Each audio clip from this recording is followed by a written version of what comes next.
कार्यक्रम के प्रायोजक हैं गोल्डी मसाले। नमस्कार, स्वागत है आपका। आप देख रहे हैं कार्यक्रम आज का मुद्दा। आज के मुद्दे में मैं हूं आपके साथ प्रियंका। आज के मुद्दे पर बात होगी बजट सत्र और विपक्ष का प्लान।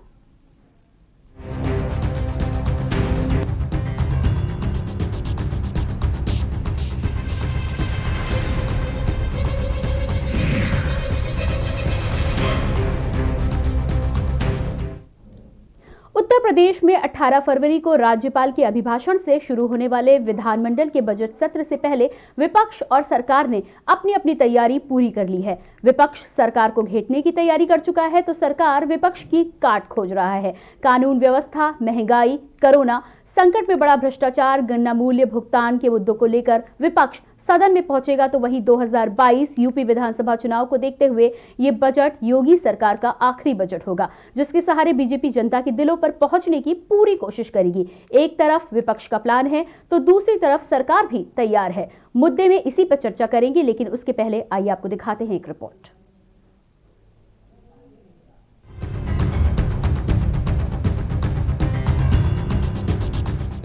उत्तर प्रदेश में 18 फरवरी को राज्यपाल के अभिभाषण से शुरू होने वाला विधानमंडल का बजट सत्र हंगामेदार रहने के आसार हैं। कानून व्यवस्था, महंगाई, कोरोना संकट में बढ़ा भ्रष्टाचार, गन्ना मूल्य भुगतान न होने व किसानों के विभिन्न मुद्दे आदि लेकर विपक्ष ने सरकार की घेराबंदी की तैयारी तेज कर दी है। विधानसभा चुनाव से पूर्व योगी सरकार का अंतिम आम बजट होने के चलते जहां सत्ता पक्ष की ओर से जनता को लुभाने की तमाम कोशिशें होंगी, वहीं विपक्ष की ओर से सरकार को घेरने का हर संभव प्रयास होगा। कानून व्यवस्था, कोरोना संक्रमण काल में भ्रष्टाचार, विकास ठप होने और बढ़ती महंगाई जैसे मुद्दों के अलावा कृषि कानूनों को लेकर जारी आंदोलन की तपिश भी सदन में दिखने वाली है। यूपी में बजट सत्र 18 फरवरी से शुरू होने जा रहा है। बजट सत्र 18 फरवरी से शुरू होकर 10 मार्च तक चलेगा। 22 फरवरी को वित्त मंत्री सुरेश खन्ना 2021-22 का बजट पेश करेंगे। सत्र के दौरान कई अध्यादेशों को विधेयक के रूप में पास कराया जाएगा। इसके अलावा विभिन्न सरकारी विभागों के कामकाज पर सीएजी रिपोर्ट भी सदन के पटल पर रखी जाएगी। बजट सत्र हंगामेदार रहने के आसार हैं। विपक्षी दल कई मुद्दों को लेकर सरकार को घेरने की तैयारी में है। इन मुद्दों में लंबे समय से चल रहा किसान आंदोलन भी शामिल है। इसके अलावा हाथरस के मुद्दे पर भी विपक्ष सरकार को सदन में घेर सकता है। वहीं विपक्ष के हमलों से निपटने के लिए सरकार भी पूरी तरह से तैयार नजर आ रही है। 2022 विधानसभा चुनाव से पहले योगी सरकार बजट को लेकर पूरा खाका तैयार कर चुकी है। बजट के सहारे सरकार सत्ता में लौटने का रास्ता तैयार करेगी तो विपक्ष के कई मुद्दों को सदन में उठाकर अपनी तैयारी को धार देगी, जिससे 2022 की राह को आसान बनाया जा सके। विपक्ष की अपनी तैयारी है तो सरकार की अपनी तैयारी है। सदन में कौन किस पर भारी पड़ेगा ये बजट सत्र से साफ हो जाएगा। स्पेशल डेस्क के न्यूज इंडिया।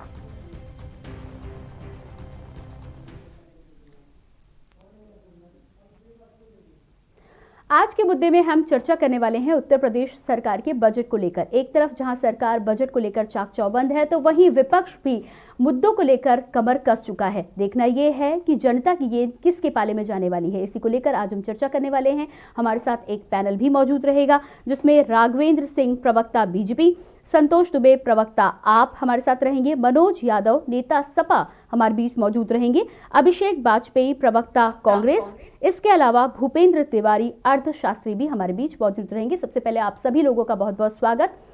सबसे पहले राघवेंद्र सिंह, आपके पास आना चाहूंगी। बजट 18 फरवरी के बाद आने वाला है, 22 को पेश किया जाने वाला है। आपसे पूछना चाहूंगी, क्या कुछ तैयारी हो चुकी है, कैसे लुभाएंगे जनता को? देखिए, भारतीय जनता पार्टी का ये बजट उत्तर प्रदेश का अब तक का सबसे बड़ा बजट होगा। अनुमानित लगभग 7 लाख करोड़ का बजट होगा। इससे पहले इतना बड़ा बजट कभी भी नहीं आया है। भारतीय जनता पार्टी ने अपनी सभी तैयारियां पूरी कर ली हैं। मंत्रीगणों से, संबंधित अधिकारियों से वार्ता हो गई है और बेहतर व्यवस्था है। इस बजट में चिकित्सा, शिक्षा, भोजन से लेकर के इंफ्रास्ट्रक्चर तक में सभी को बराबर का बजट दिया जाएगा। और जो बुनियादी सुविधाएं जो हैं, इसमें पेयजल से लेकर के भवन तक है या अन्य व्यवस्थाएं जो हैं, उस पर भी विशेष बल दिया जाएगा। मुख्य रूप से इस बजट में इंडो नेपाल बॉर्डर पर जो हमारी सीमा लगी है, उसके लिए जो भी बॉर्डर की परियोजनाएं हैं, उस पर विशेष बल देने की योजना है, जिससे हमारा जो उत्तर प्रदेश की जो सीमाएं हैं वो सुरक्षित हो सके। उत्तर प्रदेश के जो जर्जर स्कूल हैं, चाहे प्राइमरी हो, चाहे इंटर कॉलेज हो, अन्य हो, तो उस पर भी विशेष रूप से बल दिया जाएगा। और ओडीओपी तथा एमएसएमई सेक्टर में भी विशेष बल दिया जा रहा है। गंगा परियोजना, जो गंगा के किनारे जो बसे हुए क्षेत्र हैं, उन पर विशेष बल दिया जाएगा। लोगों को रोजगार गंगा से संबंधित मिल सके, लोगों को व्यवस्थित योजनाएं मिल सके, सरकारी योजनाएं जो हैं। इसी प्रकार से जो leather park, defence corridor, film city, ये जो हमारे जो सरकार की जो मेगा योजनाएं हैं, इसमें बड़े पैमाने पर लोगों को रोजगार मिलने की संभावना है। तो इस पर भी हमें लगता है एक विशेष तरीके से ध्यान दिया जाएगा। जी बिल्कुल। संतोष जी, आपके पास आना चाहूंगी। यहाँ पर भाजपा ने कह दिया है, बड़ा ही लोक लुभावना बजट यहाँ पर दिखा दिया है। केंद्र सरकार का बजट भी आ गया है, लेकिन आम आदमी तो अभी भी रो ही रहा है। आपका क्या कहना है? देखिए प्रियंका जी, हमने इनके 3 सालों 4 सालों का बजट देखा है। इसके पहले केंद्र सरकार का भी बजट हमने देखा है। क्या दिया इन्होंने? सिर्फ जो सरकारी चीजें थी, सरकारी संपत्तियां थी, उसको बेचने का काम किया। आज आम आदमी के मुद्दे पे आ जाइए। आम आदमी की जरूरत क्या है? भोजन, कपड़ा और मकान, उसकी आम आदमी की बेसिक जरूरत। उस जरूरत पे इन्होंने क्या किया? आज प्याज जो है 50 रुपए के ऊपर बिक रहा है। पेट्रोल की स्थिति क्या है? जो बेरोजगार लोग किसी तरीके से जो है नौकरी करने जाते हैं, बेचारे 1 लीटर तेल डलवाते हैं, गाड़ी में जाते हैं, उधर से आने फिर डलवाना पड़ता है। पेट्रोल के आंकड़े कहाँ है? डीजल कहाँ जा रहा है? किसान बेचारा रो रहा है। आज किसानों ने इतने दिन से धरना दे रखा है, उनकी तो सुध लेने की बात इनकी होती नहीं है। जी। तो जिस तरीके से हर मुद्दे पे ये सरकार लगातार फेल है और लगातार लोक लुभावने बातें करके सिर्फ इस देश को, इस देश की जनता को, इस प्रदेश की जनता को छलने का काम इन्होंने किया है।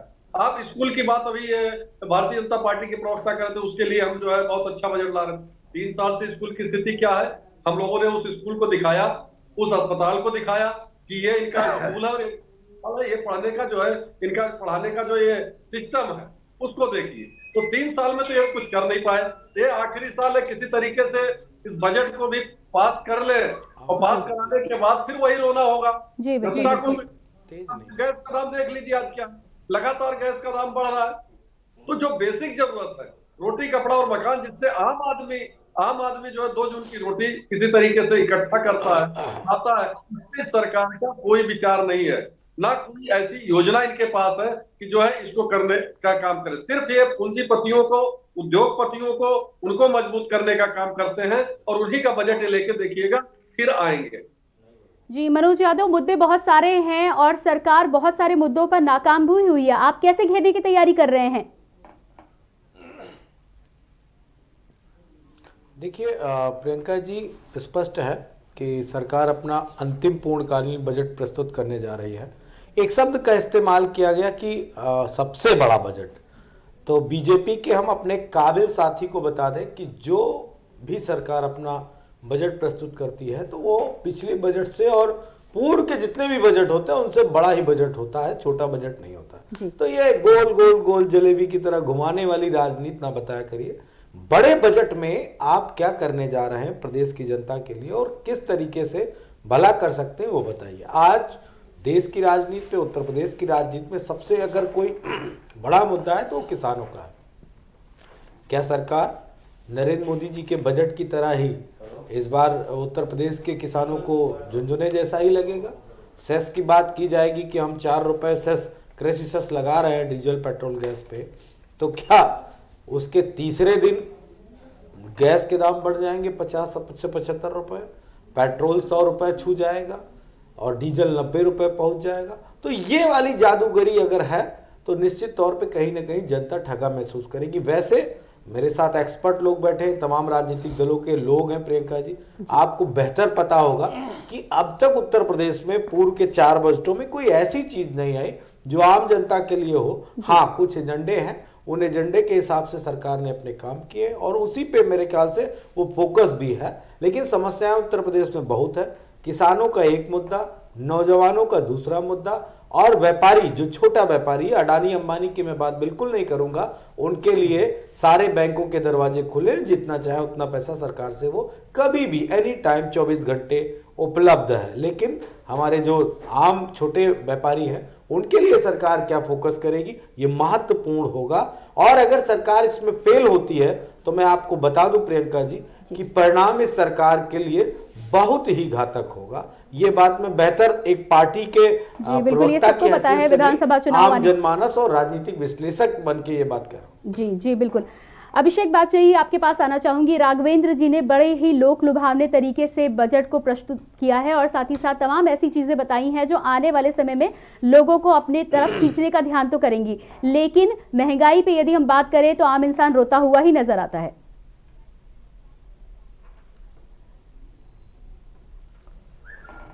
देखिए प्रियंका जी, एक केंद्र का बजट पास हुआ था, जब पेश किया गया था तो पूरे देश की जनता निराश हो गई थी क्योंकि उस बजट में जनता के लिए कुछ भी नहीं था। वो सिर्फ जो बजट पेश किया गया था वो पूंजीपतियों के लिए पेश किया गया था और जनता के लिए तो पेश ही नहीं किया गया था। अब बात आती है उत्तर प्रदेश के बजट की। उत्तर प्रदेश में जब से भारतीय जनता पार्टी की सरकार आई है तब से आप इनके किसी भी बजट को उठा करके देख लीजिए, हमेशा जनता को ठगने का काम किया है। जैसे अभी राघवेंद्र जी ने जिक्र किया एमएसएमई सेक्टर पे खास ध्यान देंगे। अरे जब मार्केट में कहीं मांग ही नहीं है तो खास ध्यान क्या देंगे उनको? आप और कर्जे जरूर बैंक से दिलवाने की कोशिश करेंगे, लेकिन जो कि शायद ये भूल जाते हैं कि वो लोग पहले से ही कर्जे में डूबे हुए हैं। उनके लिए आप क्या करेंगे, उनके लिए आप कहां पे छोड़ेंगे स्पेस, ये जरूर आपको बताना चाहिए था। गंगा परियोजना की ये बात करते हैं, अरे डूब मरना चाहिए भारतीय जनता पार्टी वालों को। गंगा परियोजना के नाम पे इनके जितने भी मंत्री आए हैं, आप देखिए पैसा खा करके चले गए हैं जी। उसके अलावा गंगा जी कहां पे साफ हुई, कहां पे सुथरी हुई, ये कोई किसी के पास जवाब नहीं होता है जी। आप देखिए घरेलू बजट की बात करते हैं, अरे इनको चाहिए, अभी देखेंगे कल देखेंगे कि जब इनका बजट पास होगा तब ये कितने रुपए पेट्रोल और डीजल के दाम कम करेंगे, ये बता दें। ये मैं तो इनके सामने चुनौती दे रहा हूं, बता दें कि कितना कम करेंगे। हमने तो अपने स्टेटों में कर दिया है, ये बताएं कि कितना पैसा कम करेंगे स्टेट टैक्स में। देखिए ये दोहरे चरित्र वाले लोग हैं, ये कहते हैं कुछ और करते हैं कुछ, मुंह में राम राम बगल में छुरी, इनकी नीयत वैसी ही है। जी बिल्कुल, इनसे सवाल मैं जरूर करूंगी कि कितना कम करेंगे ये आने वाले समय में पेट्रोल और डीजल को। भूपेंद्र तिवारी अर्थशास्त्री हमारे साथ जुड़े हुए, उनसे जानना चाहेंगे इस बजट को लेकर। आने वाला बजट 22 फरवरी को पेश होना है और यूपी सरकार इसको लेकर बड़े बड़े वादे कर रही है, आपका क्या कहना है इसको लेकर? देखिए अभी जो शुरुआत में बीजेपी के प्रवक्ता जी ने कहा, बजट हमेशा बढ़ा के ही पेश किया जाता है क्योंकि समय के साथ आवश्यकताएं जो हैं वो बढ़ती जाती हैं जी। तो आवश्यकताओं के बढ़ने की वजह से बजट हमेशा पेश किया जाता है। जैसे हम कहें कि 2017-18 का बजट था 3,84,660 करोड़ का, 18-19 का था 4,28,335 करोड़ का, 19-20 का था 4,79,000 करोड़ का और 20-21 का था 5,12,000 करोड़ का। अगर हम पिछला 4 साल का ट्रैक रिकॉर्ड देखें तो 13% 12% की वृद्धि हर साल की गई है। 3 साल इनके श्री राजेश अग्रवाल जी ने भी फाइनेंस मिनिस्टर के रूप में पेश किया था, चौथा इनके सुरेश खन्ना जी ने पेश किया था। अब देखते हैं कि 22 का ये बजट कौन पेश करेगा, 22 तारीख को आने वाले समय में पता चलेगा। सरकार के सामने 2 चुनौतियां हैं, एक तो इनकी 5 इंफ्रास्ट्रक्चर योजनाएं चल रही हैं, उनके लिए इनको फाइनेंस जुटाना है। दूसरी चीज ये है कि इनको एविएशन सेक्टर से लेकर के या सरकार ने कुछ किया नहीं है, पांच बड़ी परियोजनाएं जो एविएशन सेक्टर की हैं, खास करके एयरपोर्ट डेवलपमेंट का, चाहे वो जेवर एयरपोर्ट से लेकर के और आजमगढ़ के एयरपोर्ट तक की बात कर रहे हूं मैं, उनको फिजिबल बनाना है कि लोग जनता के उपयोग के लिए वो तैयार हो सके और उससे टैक्स कलेक्शन हो सके। अब समस्या है पैसा आएगा कहां से। सरकार के सामने दो स्रोत होता है, या तो जीएसटी कलेक्शन कर ले या तो कोई नया टैक्स लगा ले। अब जीएसटी कलेक्शन की बात करेंगे तो केंद्र सरकार के बजट में इस साल आप लोगों को याद होगा कि 50,000 करोड़ रुपया सीधे सीधे केंद्र सरकार ने यूपी के बजट में कमी कर दी है। अगर जीएसटी कलेक्शन की बात करें तो पिछली साल जो हमने जीएसटी कलेक्शन जो हमारा केंद्र से आता है वो उम्मीद किया था करीब 6,369 करोड़ रुपया, और हमें मिला था मात्र 308 करोड़ रुपया। आप उम्मीद कर सकते हैं, उम्मीद किया 6,000 करोड़ का और मिला हमें सिर्फ 308 करोड़ रुपया।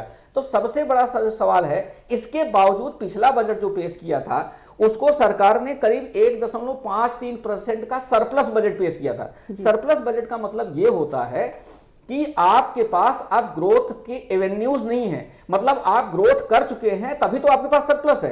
अदरवाइज आप आपका जो फिजिकल डेफिसिट है वो पिछली साल 2.97% पर था, उसके पिछले साल भी यही इतना लगा बना हुआ है, तो राजकोषीय घाटा आपका उतना बना हुआ है। तो इसका मतलब है कि आप स्टेबल हैं, आप ग्रोथ नहीं कर रहे हैं। पिछले 4 सालों का एवरेज मैं लेकर के बात कर रहा हूं। अब सवाल इस बात का है कि हम डेवलपमेंट के लिए क्या क्या कर सकते हैं।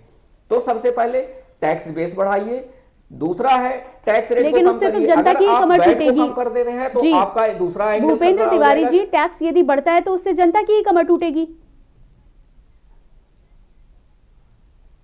नहीं, देखिए हम वही कहने जा रहे हैं कि अगर आपने टैक्स वैट को घटा दिया तो आपके टैक्स रेवेन्यू कलेक्शन पर असर पड़ेगा जी, और रेवेन्यू कलेक्शन नहीं आएगा तो आपकी बड़ी बड़ी परियोजनाएं कहां से हैं। अच्छा, अब आप इस समय कोरोना काल से निपटे हुए हैं, कोरोना काल में आपका जीएसटी कलेक्शन कम हुआ है, उस समय आपको रेवेन्यू लॉस हुआ है, हेल्थ सेक्टर पर आपका ज्यादा खर्च हुआ है। तो आपके सामने एक समस्या यह है कि हेल्थ सेक्टर का आपको बढ़ाना है, एजुकेशन सेक्टर अलग से डिमांड कर रहा है कि एजुकेशन सेक्टर में आपको बजट बढ़ाना है, क्योंकि एजुकेशन सेक्टर का पूरा पैटर्न बदल गया है। अब आपको वो इंफ्रास्ट्रक्चर जो कभी शहरों में हुआ करता था वो गांव में अब देना पड़ रहा है। तो आपको उस इंफ्रास्ट्रक्चर को जो खास करके वाईफाई से लेकर के इंटरनेट कनेक्शन से लेकर के और स्मार्टफोन तक की सुविधा है वो अब छोटे छोटे गांवों में बच्चों तक पहुंचाना है। तो इसके लिए बड़ा बजट, अच्छा चूंकि चुनावी बजट है, एक तरफ आपने अनाउंस कर दिया है कि अब हम जो है 2 करोड़ रुपया विधायक फंड जो है विधायक निधि है उसको हम दे करके 3 करोड़ रुपया करने जा रहे हैं। अब 3 करोड़ रुपया करेंगे तो फिर इसके लिए वही समस्या है कि इंफ्रास्ट्रक्चर आपका फंड कहां से आएगा। तो अभी सरकार के सामने इतनी बड़ी समस्याएं हैं, इसके लिए सरकार कौन कौन से एवेन्यू तलाश करती है ये 22 तारीख को जब सरकार बजट पेश करेगी तभी पता चलेगा। अदरवाइज अभी जो एवेन्यूज मुझे दिख रहे हैं वो है डीजल और पेट्रोल की प्राइसेस को बढ़ा करके सरकार केवल इस घाटे को जी बिल्कुल कम होता नजर नहीं आ रहा है। वापस राघवेंद्र जी के पास जाना चाहूंगी। जैसा कि यहाँ पर भूपेंद्र तिवारी जी ने बताया कि आप बजट तो लोक लुभावना दे रहे हैं, लेकिन आपके पास बजट आएगा कहाँ, आपके पास सरप्लस का जो है जो पैसा आपको लगाना है वो आपको कहां से मिलेगा। पहली तो ये बात। दूसरी बात ये कि केंद्र सरकार के बाद यूपी सरकार का भी ये पहला पेपरलेस बजट होगा, तो इसको लेकर पहले आपका क्या कहना है, पहले कमेंट दीजिए। देखिए, अभी अभी हमारी उत्तर प्रदेश की सरकार पिछला बजट जैसे पेश हुआ था उसके कुछ दिनों बाद कोरोना में चली गई थी। निश्चित रूप से पूरा उत्तर प्रदेश या देश या पूरे विश्व के लिए बहुत ही संवेदनशील, बहुत ही कठिन परिस्थितियां थी, बहुत संघर्ष किया पूरे देश ने, पूरे प्रदेश ने। और हमारे प्रदेश ने जिस तरीके से उस कोरोना संकट से उभरी है उसका जो है WHO से लेकर के बहुत से विदेशी संस्थाओं ने तारीफ की है। हमारी सरकार जो है ईमानदारी से काम कर रही है और लगातार इस क्षेत्र में काम का भी। हमारे समाजवादी पार्टी ने प्रवक्ता बैठे, उन्होंने गंगा परियोजना का जिक्र किया, मुझे हंसी आ रही थी। उन्हें गंगा परियोजना और गंगा समग्र में अंतर नहीं है। आदरणीय गंगा परियोजना जो है वो ये है, गंगा किनारे जो बसे हुए गांव हैं उनका विकास करना, उनमें इंफ्रास्ट्रक्चर पहुंचाना, उनके लोगों को बेहतर सुविधा देना।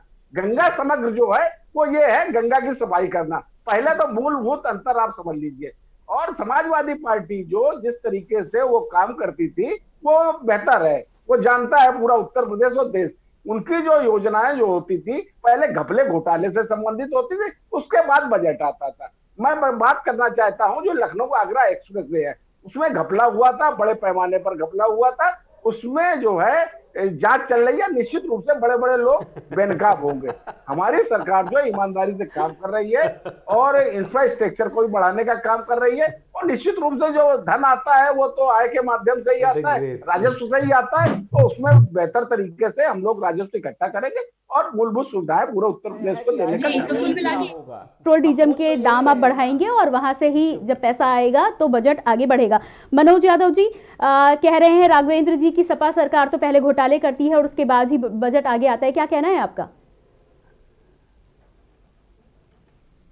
देखिए प्रियंका जी, मुझे एकाएक हंसी आ गई कि एक्सप्रेस वे में अब बीजेपी के लोग ज्ञान वाली बातें बहुत करते हैं और बुद्धिजीवी कहलाते हैं।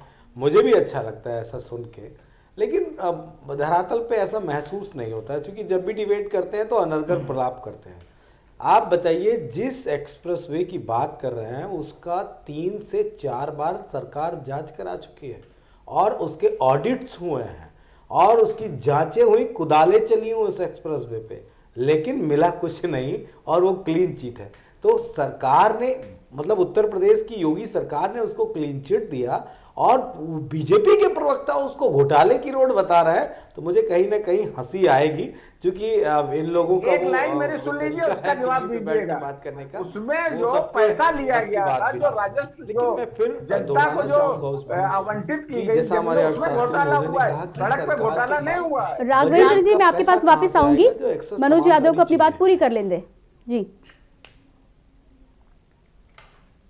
देखिए, मैं यही बात कह रहा हूं कि अगर सरकार ये बात बता दे, जो फोकस्ड चीजें हैं, किसान, नौजवान और छोटा व्यापारी, उसके लिए सरकार क्या रियायत देने जा रही। बजट का मतलब ये भी होता है कि रियायत देना और फंड्स देना। अगर सरकार कहीं फंड्स देने में सफल होती है, तमाम सारी चीज़ों पे, गन्ना के भुगतान के बारे में क्या सरकार की नीति है, क्या करेगी सरकार, भुगतान करा पाएगी नहीं करा पाएगी। गन्ना के दाम तो बढ़ने नहीं हैं, सरकार बढ़ाना भी नहीं चाहती। गन्ना जो किसानों की फसलें हैं उनको लेके क्या बजट्स आएंगे खरीदारी के लिए, ये भी उनको क्लियर करना है। क्योंकि आज वही मैं फिर से कहना चाहूँगा कि किसान ही केंद्रित है, समस्याएं तो बहुत हैं। मैं लखनऊ का एक छोटा सा उदाहरण प्रियंका जी बता दूं। लखनऊ उत्तर प्रदेश की राजधानी है, मोस्ट वीआईपी एरिया है, दुनिया में नाम है, दुनिया से लोग आते हैं।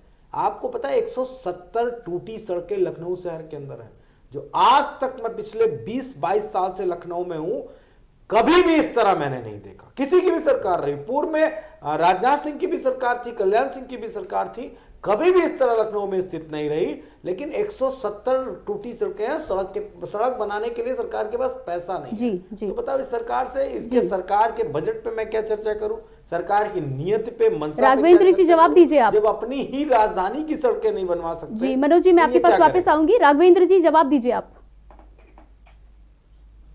देखिए, हमारी सरकार की मनसा या नीति नियत पर कतई शक नहीं किया जा सकता है। बड़े पैमाने पर विकास हो रहा है, पूरा उत्तर प्रदेश बेहतर तरीके से जानता है। लगातार बड़े जो 30 बड़े बड़े अस्पताल बन रहे हैं और 7 बड़े नए एयरपोर्ट बन रहे हैं। जेवर का एयरपोर्ट बन रहा है, 3 बड़ी लेदर पार्क से लेकर के, डिफेंस कॉरिडोर से लेकर के, और ये आपके नोएडा में फिल्म सिटी से लेकर के, इस प्रकार की बड़ी योजनाओं पर काम हो रहा है। क्या सड़क बना हो सकता है कहीं पर एक आध सड़क नहीं बनी हो? जैसे मेरे घर के सामने की सड़क नहीं बनी है, तो क्या उत्तर प्रदेश की विकास को तिलांजलि दे दें? तरीके से जानते हैं। और एक टूटी सड़क ऐसी भी थी प्रियंका जी, जिसपे बीजेपी के राष्ट्रीय अध्यक्ष आके लखनऊ चले गए और वो सड़क वैसे ही गड्ढा युक्त बनी रही, वो गड्ढा मुक्त नहीं हो पाई। ये मैं जिम्मेदारी से कह रहा हूँ। और अगर आपको बिलीव ना हो तो मैं अभी भी बिल्कुल जी आपके पास भी, राघवेंद्र जी आपके पास भी वापस आऊंगी, लेकिन इस समय वक्त हो चला एक छोटे से ब्रेक का। तो यहाँ अपने तमाम दर्शकों को हम बता दें कि बजट को लेकर, हम यूपी सरकार के बजट को लेकर चर्चा कर रहे हैं। तमाम सवाल जवाब है जिनका जवाब हम नेताओं से लेंगे, लेकिन उससे पहले रुकेंगे एक छोटे से ब्रेक के लिए।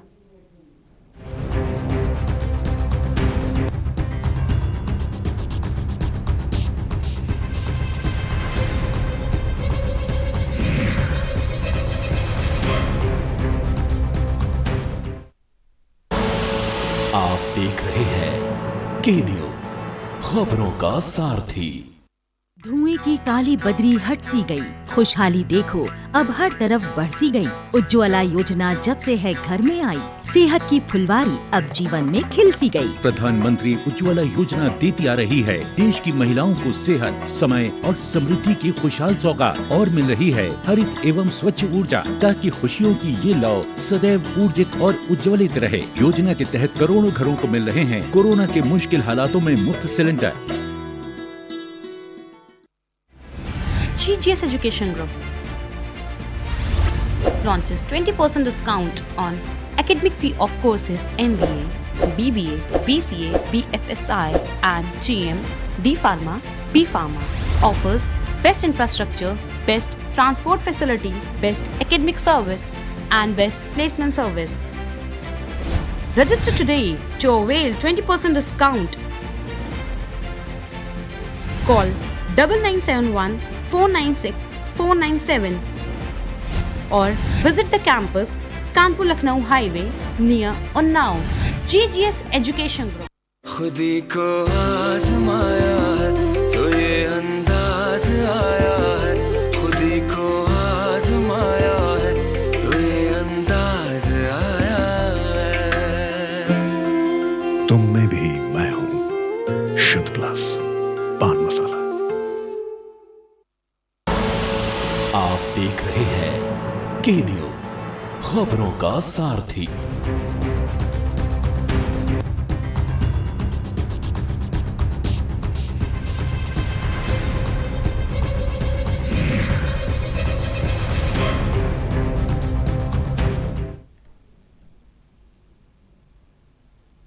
ब्रेक के बाद एक बार फिर से आपका बहुत बहुत स्वागत है कार्यक्रम आज का मुद्दा में। आज का मुद्दा में हम चर्चा कर रहे हैं यूपी सरकार के बजट को लेकर। 22 फरवरी को बजट पेश होने वाला है और उसी को लेकर हम अपनी चर्चा को जारी रख रहे हैं। हमारे साथ तमाम मेहमान जुड़े हुए, राघवेंद्र सिंह प्रवक्ता बीजेपी, संतोष दुबे प्रवक्ता आप, मनोज यादव नेता सपा, अभिषेक वाजपेयी प्रवक्ता कांग्रेस, भूपेंद्र तिवारी अर्थशास्त्री भी हमारे साथ जुड़े हुए हैं।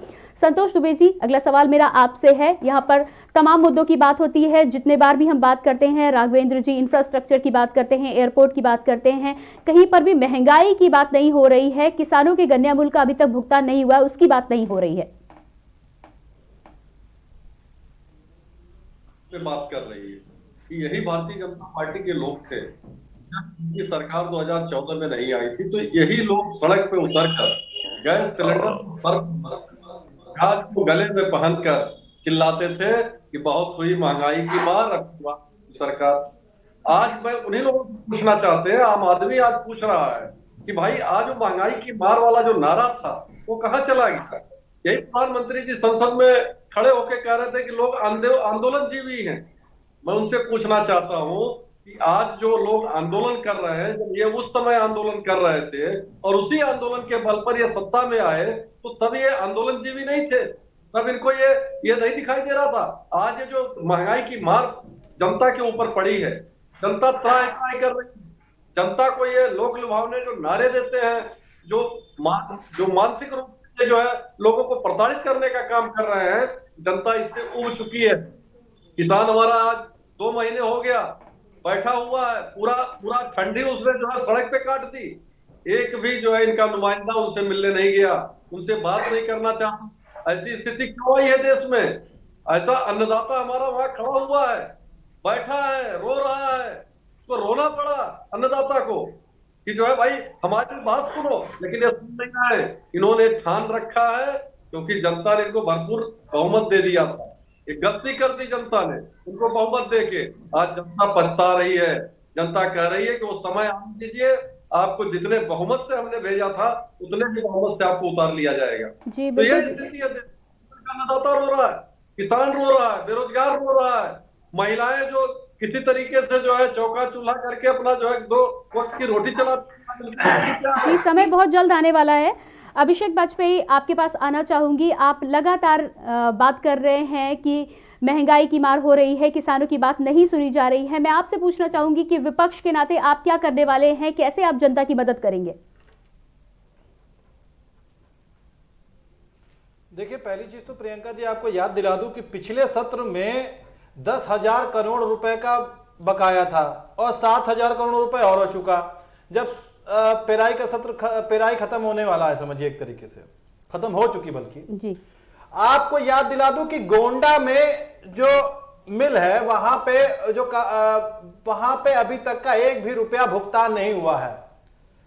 वहां पे ओंकार सिंह जी और भूपेंद्र सिंह और भाई राघवेंद्र सिंह, मतलब कुछ किसानों के मैं नाम बता रहा हूं, एक भी रुपए वो पाए नहीं है और पर्चियों पे 0-0 कर करके मिलता है। अरे जब आप यही नहीं तय कर पा रहे थे कि आपका दाम कितना होगा, तो वो 0-0 पे कोई भी पैसा नहीं मिलता है किसानों को। ये सबसे बड़ी बात है। और जब ये दोहरा चरित्र में बार बार इनको इसलिए कहता हूं कि जब ये सत्ता में इनको आना था तब इन्होंने कहा था जैसे ही हमारी सरकार आएगी तो 15 दिनों में सारे गन्ना किसानों का भुगतान हो जाएगा। जी, अभी तक हो नहीं आपके पाया। सामने कितना भुगतान हुआ कितना नहीं हुआ जी। और सबसे बड़ी चीज आप देखिए कि जब इनको वोट चाहिए होता तब इन्होंने क्या कहा था गन्ना किसानों के लिए कि 425 रुपए, जब सपा की सरकार थी तब यही, जब विपक्ष की सरकार थी तब इन्होंने ये बोला था चिल्ला चिल्ला करके कि 425 रुपए होना चाहिए। और आज कितना 310 रुपए के हिसाब से 300 कुछ रुपए के हिसाब से ये पैसा देने को बोल रहे हैं। क्या इन्होंने बढ़ाया? 10 रुपए सिर्फ बढ़ाया था।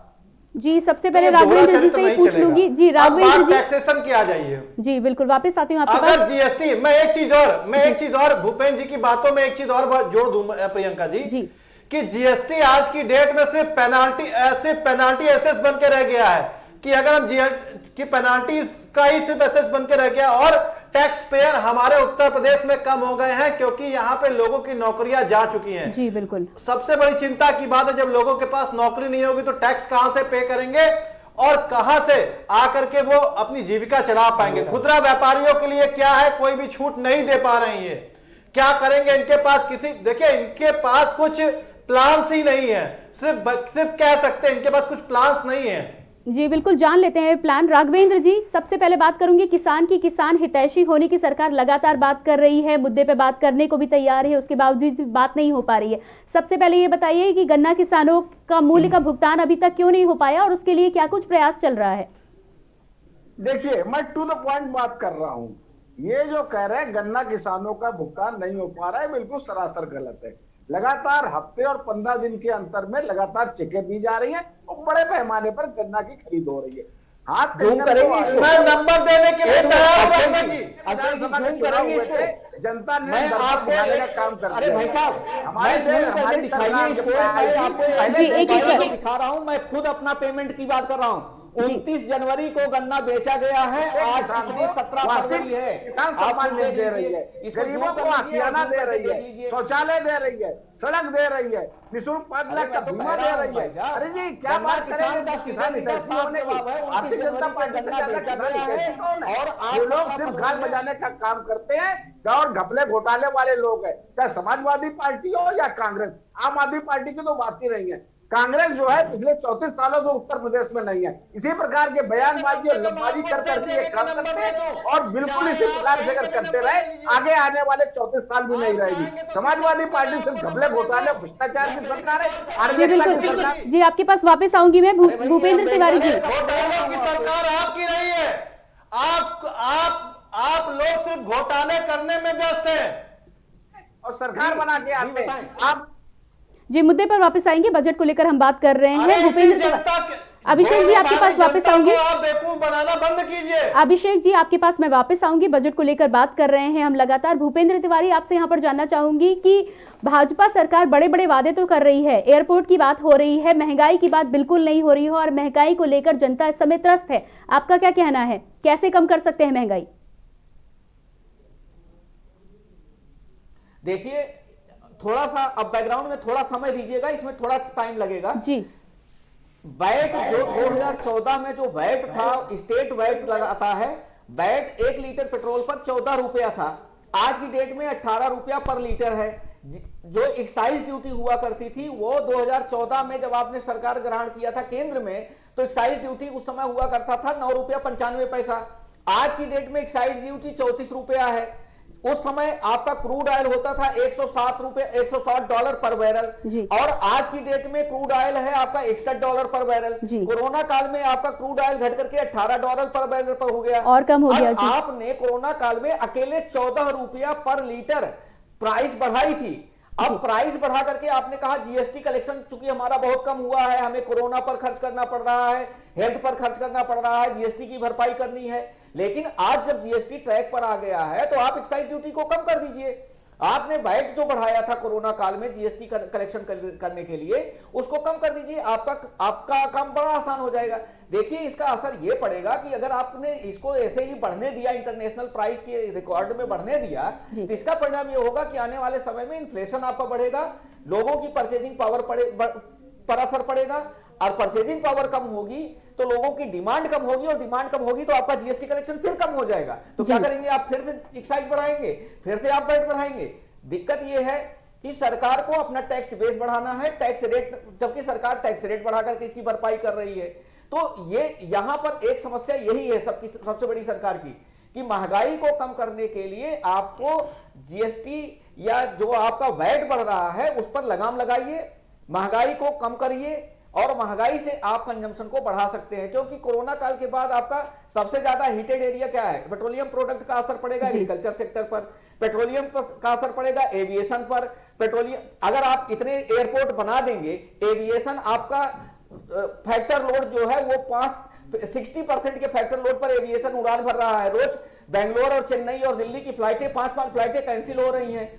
जी बिल्कुल, पहले तो मूलभूत सुविधाओं पर ही बात कर ले। तो ऐसे में आपको टैक्स कलेक्शन कहां से आएगा? जी बिल्कुल भूपेंद्र जी, आपके पास वापस आऊंगे। राघवेंद्र जी आप बताएं, पहले जनता वैसे ही कोरोना की मार झेल चुकी है, आधे लोगों के पास रोजगार नहीं है, लोग अपने 2 जून की रोटी नहीं जुटा पा रहे हैं, तो यहाँ पर सबसे पहले ये बताइए कि पेट्रोल को कैसे कम कर सकते हैं? एक्साइज ड्यूटी कम करेंगे क्या? देखिए प्रियंका जी, बात ईमानदारी की होनी चाहिए, कायदे की बात है। जनता के लिए सैकड़ों तरीके की ऐसी योजनाएं हमारी सरकार चला रही है जो सीधे सीधे जनता को फायदा पहुंचा रही है। चाहे किसान सम्मान निधि हो, चाहे सौभाग्य योजना हो, जिसे 5 लाख का बीमा सौभाग्य योजना में सीधे गरीबों को दिया जा रहा है, जिसमें निःशुल्क चिकित्सा की योजना है। इससे पहले किसी सरकार ने चलाई क्या? 6,000 रुपए वार्षिक किसानों को दिया जा रहा है, इससे पहले किसी ने दिया क्या? प्रधानमंत्री आवास योजना, करोड़ों लोगों को निःशुल्क मकान दिया जा रहा है, इससे पहले किसी ने विचार किया गया था? इसी सवाल पूछा जा रहा है आपसे कि पेट्रोल की प्राइसेस को कम करके आप क्या जनता को राहत देंगे क्या? जी पेट्रोल डीजल कम करेंगे क्या? सबसे पहले बात कर लेते हैं उसकी कि गरीबों को कैसे संभाला जाए, महंगाई को कैसे संभालें। बात होने दीजिए मेरी जी। हम ये हमारी सरकार ईमानदारी से काम कर रही है, राजस्व लिया जरूर जा रहा है लेकिन घुमा करके जनता को दिया जा रहा है। इससे पहले वो प्रधानमंत्री होते थे जो कहते थे हम ऊपर से 1 रुपया भेज रहे हैं, जनता में 15 पैसे पहुंच रहे हैं। हमारे प्रधानमंत्री छाती ठोक के कहते हैं मैं 1 रुपया भेजता हूं, जनता तक सीधे 1 रुपया पहुंच रहा है। देखिए सबसे बड़ा अर्थशास्त्री हमारे भारतवर्ष में चाणक्य हुए थे। चाणक्य ने कहा था कि अगर जनता ने कर लिया जाए वापस उसको दे दिया जाए, कर लेने में कोई गुरेज नहीं है। हमारी सरकार ईमानदारी से काम कर रही है। इससे पहले की सरकारों ने क्या ऐसा किया? कर लेती थी लेकिन जनता में बिल्कुल वो नहीं आते थे। 85% अराजकता भ्रष्टाचार की भेंट कर जाते थे। जी बिल्कुल, वापस आती हूँ। जी मनोज यादव, लोगों को और गैस सिलेंडर उज्ज्वला योजना से जोड़ेंगे, लेकिन सवाल इस बात का है कि क्या आप इस उज्ज्वला योजना के अंतर्गत 1 करोड़ लोगों को जोड़ करके जिनको जोड़ने जा रहे हैं, क्या वो ये 807 रुपए की सिलेंडर खरीद पाएंगे? क्या वो उपभोग कर पाएंगे? सबसे बड़ा सवाल है, क्योंकि सब्सिडी जब आपका सिलेंडर 407 रुपए का था, 425 रुपए का था, तो सब्सिडी आपकी 300 रुपए आती थी। आज आपका सिलेंडर 807 रुपए में है तो सब्सिडी 39 रुपए आ रही है। अब सवाल इस बात का है कि अगर लोग कंज्यूम ही नहीं करेंगे तो वो ऐसी योजनाओं का, ऐसे लोक लुभावन वादों का फायदा क्या है? जी बिल्कुल, मुद्दा तो यही है कि सबसे पहले उनकी मदद करी जाए जो इस समय पहले ही मरे पड़े हुए हैं। जी मनोज यादव, आपके पास आना चाहूंगी। राघवेंद्र जी का कहना है कि आपने अपनी सरकार में तो कुछ किया नहीं है और अब भाजपा से सारी उम्मीदें लगाए बैठे हैं। देखिए निश्चित तौर पे वो सत्ता में बैठ के विपक्ष पे आरोप लगा सकते हैं, ये नया चलन है प्रियंका जी, और इस चलन का हम सबको स्वागत करना चाहिए।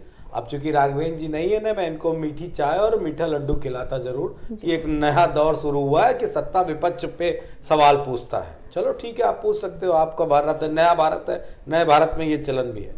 देखिए यही वो सरकार है। आप थोड़ा सा याद करिए, जब सरकार, अभी हमारे अर्थशास्त्री महोदय ने बताया, जब 4 लाख करोड़ के आसपास का बजट आया था, उस वक्त सरकार ने ये कहा था कि हमने बजट के पैरेलल इन्वेस्टमेंट उत्तर प्रदेश हम लेके आए हैं और बहुत बड़ा इन्वेस्टमेंट सबमिट कराया था और ये कहा था, मुझे भी बड़ी खुशी हुई थी कि मैं उत्तर प्रदेश का नागरिक हूँ। अगर हमारा बजट 4 लाख करोड़ है और 4.5 लाख करोड़ का अगर हमारे यहाँ इन्वेस्टमेंट आ गया तो निश्चित तौर पर उत्तर प्रदेश में कायाकल्प हो जाना चाहिए, क्योंकि 1 साल का बजट ही पर्याप्त होता है प्रदेश के विकास के लिए। लेकिन ना तो वो पैरेलल बजट आया उत्तर प्रदेश में, ना डेवलपमेंट हुआ, ऐसा कुछ नहीं हुआ। उसके पीछे मुख्य कारण यह है, जब विपक्ष में भाजपा होती तो महंगाई डायन होती है और जब सत्ता में होती है तो डार्लिंग हो जाती है। और जब डार्लिंग हो जाएगी महंगाई तो निश्चित तौर पे सरकार जवाब नहीं देगी, क्योंकि फिर वो शब्द मैं इस्तेमाल कर रहा हूँ, डायन डार्लिंग हो जाए तो उस प्रदेश का क्या होगा, ये बेहतर हमारी घर में जो महिलाएं हैं वो बेहतर तरीके से समझ रही होंगी। डायन जब डार्लिंग हो जाती है, अब इनको समझ नहीं आती, इनकी बुद्धि में पता नहीं क्या है। मैं तो गोबर भी नहीं कह सकता, गोबर कहूंगा तो ये कहेंगे गाय की राजनीति को ये विरोध कर रहे हैं। तो मैं निश्चित तौर एक बात जरूर कहूंगा कि बीजेपी के लोग मंथन, चिंतन और आंकड़ों के साथ टीवी डिबेट में आया करें। मोदी जी ने ये कर दिया था, योगी जी ये कर चुके हैं और हमारा इतिहास ये बताता है, हमारा ये सारी चीजें खासकर बजट में नहीं है शोभा देती हैं। राघवेंद्र जी सत्ता में है और सत्ता के प्रवक्ता की जिम्मेदारी बड़ी होती है। सवाल हमसे पूछिए, नो डाउट, एंकर भी पूछ सकता है, आप भी पूछे, लेकिन अपने जवाबों के साथ आइए। जो जनता से आपने वादे किए उसको कितना खरा उतरते हैं, ये सारी चीजें महत्वपूर्ण है। और डायन को प्लीज डार्लिंग मत बनने दीजिए। जी बिल्कुल, आगे बात करेंगे इस पर। और यूपी की जनता उम्मीद लगाए बैठी है। अभिषेक बाजपेयी, आपके पास आना चाहूंगी। यहाँ पर बीजेपी पर तो निशाना साधा जा रहा है कि बीजेपी ने ये नहीं किया, वो नहीं किया, लेकिन जिन राज्यों में आपकी सरकार है वहां आपने जनता को कौन सा संतोष दे दिया है? देखिए प्रियंका जी, हमने कई स्टेट्स में 2-2 रुपए अपने टैक्सेस में छूट भी कर दिया, वो जिससे जनता को काफी राहत हुई है। आप इस चीज को देखिए। और ज्यादा से ज्यादा जगह पे आज की डेट में सत्ता में काबिज है भारतीय जनता पार्टी। उन्होंने अपने किसी एक जगह पे भी टैक्सेस में छूट तक इन्होंने नहीं किया हुआ है। आप देखिए, हम और भी हमारे मंथन चल रहे हैं कि हम किस जगह पे जा करके हम कहां पे क्या जनता को रियायत दे सकते हैं, इस पे भी बाकायदा मंथन चल रहा है। और आपको मैं एक चीज और याद दिला दूं, अभी जैसा कि मैं, क्योंकि आपने दूसरे स्टेट की बात की, दूसरे की जिक्र कही, छत्तीसगढ़ में हमने एमएसपी पे ज्यादा 1000 रुपए दे करके हमने जनता की भलाई का काम किया और जनता के लिए हमने काम किया हुआ है। ठीक है, ये इतिहास है कि भारतीय जनता पार्टी ने अपने किसी एक स्टेट में, बता दें जहां पे इन्होंने 100 रुपए का भी इन्होंने बढ़ोतरी पे एमएसपी पे दे दिया हुआ हो। ठीक है, मैं चुनौती के साथ ये बात कह रहा हूं भारतीय जनता पार्टी के प्रवक्ता से, इस बात को सिद्ध करके बता दें। और आपको याद दिला दूं कि वहां पे जब छत्तीसगढ़ में जब केंद्र सरकार ने बोला था कि इस बात को कि हमारे पास हम आपसे 60 लाख करोड़ का स्टॉक खरीदेंगे, उसके बाद 45.12 पे जा करके केंद्र सरकार ने हाथ खड़े कर दिए कि हम नहीं खरीदेंगे।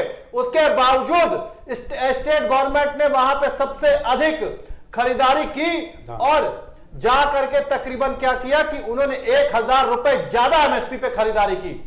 ये होता है जनता के लिए काम करना। जी बिल्कुल, राघवेंद्र जी, कहा तो उसने काम किया। राघवेंद्र जी, अभिषेक जी का कहना है कि इन्होंने 100 रुपए बढ़ा के दिए हैं लोगों को मूल्य, क्या जवाब देंगे आप इनको? आके भाई टीवी चैनल पे बात करके, इन्हीं कारणों से ये उत्तर प्रदेश में नहीं है। हमारी सरकार ने ईमानदारी से काम किया। अभी संक्रमण काल, कोरोना काल का रहा है, इतिहास में ऐसा कभी हुआ है 8 महीने तक लगातार लोगों को गैस सिलेंडर दिए गए हो, 80 करोड़ लोगों को भोजन की व्यवस्था की गई हो, लगातार उनकी सुख सुविधाएं दी गई हो, चिकित्सा व्यवस्था कराई गई हो। मुझे इनसे प्रमाण पत्र की जरूरत नहीं है। ये लोग गाल बजाने वाले लोग हैं, फर्जी तथ्यों के साथ आते हैं। मैं तो तथ्य आंकड़े सब बता रहा हूँ। देखिए, ईमानदारी की बात है, हम लोग जनता की अदालत में हमेशा रहते हैं। और जैसे ये बात सही है कि उत्तर प्रदेश और देश संक्रमण काल में रहा है, उसका थोड़ा असर समाज में भी रहा है। और निश्चित रूप से भारतीय जनता पार्टी ईमानदारी से सेवा करने वाला दल है और ईमानदारी से सेवा करता है और करता रहेगा। उसका प्रमाण उत्तर प्रदेश और देश में सबसे बड़ी पार्टी के रूप में है। हमारी सरकार ईमानदारी से काम कर रही है और आगे आने वाला जो बजट है निश्चित रूप से बेहतर परिणाम लेकर के आएगा। जी बिल्कुल, बेहतर परिणाम लेकर आएगा, लेकिन जनता ये जानना चाहती है कि किस तरह से बेहतर होगा। नहीं देखिए, हमने आपको सब पहले बता दिया किस क्षेत्र में हम लोग कितना काम करेंगे। अब बजट आएगा तो मैं तो उसका तो इकाई तो हूं नहीं कि मेरे साथ चर्चा हुई है योगी जी की। मैं तो आकलन लगा सकता हूं और तक बता दिया कहां कहां पर कितना खर्चा होगा। देखिए राघवेंद्र जी, जो योजनाएं चलती हैं वो एक तबके के लिए चलती हैं, उसके अलावा बहुत सारे ऐसे मध्यम वर्गीय लोग हैं। कल हमारी बात हो रही थी, गृहिणी कह रही थी कि 1 महीना जितने में उनका खर्चा चलता था 15 दिनों में उनका खर्चा चल पाता है, तो क्या करेंगी बताइए? 15 दिनों वो खाना नहीं खाएंगी? नहीं, ऐसी नहीं सर, हमारी सरकार ईमानदारी से जनता के हितों के लिए लगातार संकल्पित है और लगातार काम कर रही है। रोजगार व्यवस्था भी वो रोजगार के लिए लगातार बड़े एमएसएमई सेक्टर में काम कर रही है। और 3 जो हमने क्षेत्र बताए हैं, चाहे आपके लेदर पार्क हो या आपके फिल्म सिटी हो। जी रोजगार की आप बात कर लीजिए। रोजगार को लेकर बात कर लेते हैं। इतने बेरोजगार युवक हैं, कहीं शिक्षक भर्ती में घोटाला होता है तो कहीं पुलिस भर्ती में घोटाला होता है। जिनकी हो गई है उन्हीं को पदों पर तैनाती नहीं मिल रही है, तो नए बेरोजगारों की क्या बात करेंगे आप बताइए? नहीं, ऐसा नहीं है। हमारी सरकार ने 5 लाख सरकारी लोगों को नौकरी देने का लक्ष्य रखा था और 4 लाख से ऊपर दे चुके हैं। समाजवादी पार्टी के प्रवक्ता महोदय बैठे हैं, इन्होंने अपने पूरे 2 कार्यकालों में इतनी सरकारी नौकरी नहीं दी है। बड़ी बड़ी बातें कर रहे हैं। हम लोग जो है 7 जगह ये जो मेट्रो, इन लोगों ने सिर्फ थोड़ी सी लखनऊ में पूरी भी नहीं चलाई थी। मेट्रो परियोजना लखनऊ और कानपुर में पूरी होने पर 5 और जगह लगभग आधे से ज्यादा कंप्लीट हो गई है। लगभग 40 अस्पताल बड़े बड़े हम लोग बना रहे हैं। ये हमारी क्या बात करेंगे? देखिए प्रियंका जी, कहने के लिए आरोप लगाने के लिए आरोप लगाइए, आप विपक्ष की भूमिका करते हैं, लेकिन ये जो चैनल पे बैठे हुए हैं जनता भी सुनती है। जनता जो है परिणाम देने वाली जनता है। हम जनता के अदालत में जाने वाले लोग हैं और आगे आने वाले 1 साल बाद भी जाएंगे तो बेहतर परिणाम रहेंगे। मुझे इनसे प्रमाण पत्र की आवश्यकता नहीं है। क्या समाजवादी पार्टी के प्रवक्ता हो, आम आदमी पार्टी के हो या कांग्रेस के? जी समाजवादी पार्टी, अरे समाजवादी पार्टी। अच्छा जी बिल्कुल आगे बढ़ूंगी जी। समय की हमारे यहाँ पर प्रियंका जी थोड़ा सा अनुमति दीजिएगा। जी भूपेंद्र जी फाइनल कमेंट दीजिए। समय की हमारे पास कमी है, आपसे फाइनल कमेंट चाहूंगी। हाँ बिल्कुल, पिछली बार जब सरकार ने बजट पेश किया था तो उस समय हमारे वित्त मंत्री सुरेश खन्ना जी ने कहा था कि हम यूपी की इकोनॉमी को $1 ट्रिलियन इकोनॉमी बनाएंगे। और आज की डेट में हमारी इकोनॉमी जो है वो 15 लाख करोड़ की इकोनॉमी है सिर्फ, और $1 ट्रिलियन इकोनॉमी बनने के लिए हमें करीब 72 लाख करोड़ रुपए दिल्ली अभी दूर है इकोनॉमी बननी पड़ेगी। तो अब ग्रोथ रेट तो हमारा लगातार घटता जा रहा है। तो घटते हुए ग्रोथ रेट पर और बढ़ती हुई महंगाई और बढ़ती हुई बेरोजगारी की दर जो 4.5% आज की भी डेट में है, तो ऐसी स्थिति में हम इस $1 ट्रिलियन इकोनॉमी का लक्ष्य को कैसे प्राप्त करेंगे, यह सबसे बड़ा प्रश्न है। और 22 तारीख को सबसे बड़े प्रश्न के साथ यही सबसे पहले पूछा जाएगा। जो पिछली बार आपने डिक्लेयर किया था $1 ट्रिलियन इकोनॉमी बनाएंगे, वो कहां तक अचीव हो पाया और आगे क्या अचीव हो पाएगा? जी बिल्कुल। संतोष द्विवेदी जी, आपका फाइनल कमेंट चाहूंगी। जी ये भारतीय झूठी पार्टी है, इनके बजट से कुछ होना नहीं। आपने लगातार इनसे पूछा कि मध्यम वर्ग का क्या है, महंगाई का क्या है, इन्होंने एक भी तब जो है सवाल का आपके जवाब नहीं दिया। इन्होंने बड़े बड़े इंफ्रास्ट्रक्चर गिरा दिए, लेकिन इन्होंने बताया ये नहीं बताया पेट्रोल के दाम कैसे कम होंगे, जो प्याज के दाम बढ़ रहे हैं वो कैसे कम होंगे, आम आदमी के मुंह में निवाला कैसे जाएगा, इस पे कोई बात नहीं करते। ये घुमाने वाली बातें करते हैं और इनका यही जो है लक्षण है कि पूरे 4 साल दिखा है, इस बजट में भी वही दिखने वाला है। इनसे कुछ नहीं होने वाला है।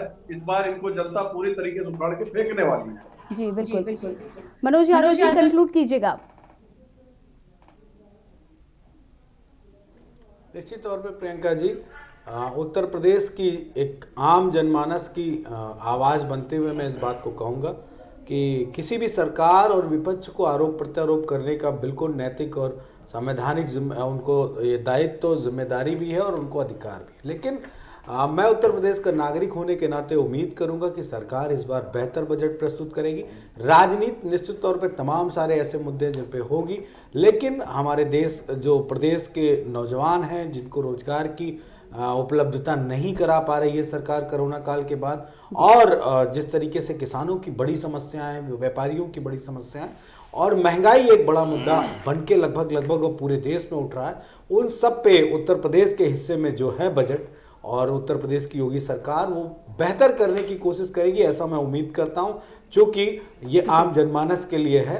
किसी 5 स्टार पार्टी कार्यालय जो बना है बीजेपी का, उसके लिए बजट नहीं है। अभिषेक वाजपेयी जी, अपना फाइनल कमेंट दीजिए। देखिए, भारतीय जनता पार्टी के प्रवक्ता व उनके सभी लोगों को ये ध्यान में रखना चाहिए कि वो सोर्स देखे कि कैसे हम काम कर सकेंगे। विपक्ष के ऊपर ठीकरा फोड़ने से काम नहीं चलेगा, आता नहीं। वो ये देखे कि कैसे अगर कमी अगर है तो मुझे लगता है कि विपक्ष के साथ बैठा करके उनके साथ सामंजस्य बना करके बात करें, कहां पे कमियां हैं उनके लिए बात करें। ठीकरा फोड़ करके सिर्फ अपने आप को बचाना ये प्राथमिकता नहीं होनी चाहिए, क्योंकि जनता ने उनको मैंडेट दिया है तो उसकी सेवा करने के लिए मौका दिया हुआ। और सबसे जरूरी चीज, पटरी दुकानदार और जो लोग जॉबलेस हो चुके हैं उनके बारे में सरकार सोचे, और जो व्यापारी हैं उनको क्या छूट दे सकते हैं उसके बारे में सरकार सोचे। जी बिल्कुल। राघवेंद्र जी, आपका फाइनल दलाली में ही व्यस्त ना रहे। जी प्रियंका जी, हमारी सरकार की नीति और नियत में कतई शक नहीं करना चाहिए। हम लोग ईमानदारी से काम कर रहे हैं, जनता की सेवा कर रहे हैं और बेहतर परिणाम आएंगे। समाजवादी पार्टी या अन्य का पार्टी जो है वो एक झूठी पार्टी के रूप में उत्तर प्रदेश में पहचान है, जो मैं नहीं पूरे उत्तर प्रदेश की जनता कह रही है। अभी 2 दिन बाद पूरी दूध का दूध और पानी का पानी हो जाएगा। हम लोग लगातार जनता की सेवा कर रहे हैं। सैकड़ों ऐसी योजनाएं हैं जो जनता को सीधे लाभ पहुंचाने वाली है। हमारे ग्रामीण क्षेत्र का ऐसा कोई परिवार नहीं होगा जिसकी हमारी योजना का लाभ सीधे न मिल रहा हो। तो निश्चित रूप से आगे आने वाली विधानसभा चुनाव में उसका परिणाम मिलना है। और ये समाजवादी पार्टी सरीखे लोग जो हैं ढाल बजाने का काम करते हैं और उनका सुप्रसाद। जी बिल्कुल। राघवेंद्र जी, बहुत बहुत शुक्रिया आपका। संतोष दुबे, आपका भी शुक्रिया। मनोज यादव, आपका बहुत बहुत धन्यवाद। अभिषेक वाजपेयी, आपका शुक्रिया। और भूपेंद्र तिवारी जी, आपका भी बहुत बहुत शुक्रिया। और इसके साथ ही साथ लगातार हमने चर्चा की यूपी सरकार के बजट को लेकर। तमाम नेताओं से हमने ये सवाल किया कि किस तरह आम आदमी को संभाला जा सकता है, कोरोना की मार झेल चुके आदमी को एक बार फिर से पटरी पर लाया जा सकता है। इस पर हमने बात की। फिलहाल हमारे इस बुलेटिन में इतना ही, लेकिन ताज़ा तरीन खबरों के लिए आप लगातार बने रहिए के न्यूज़ इंडिया के साथ।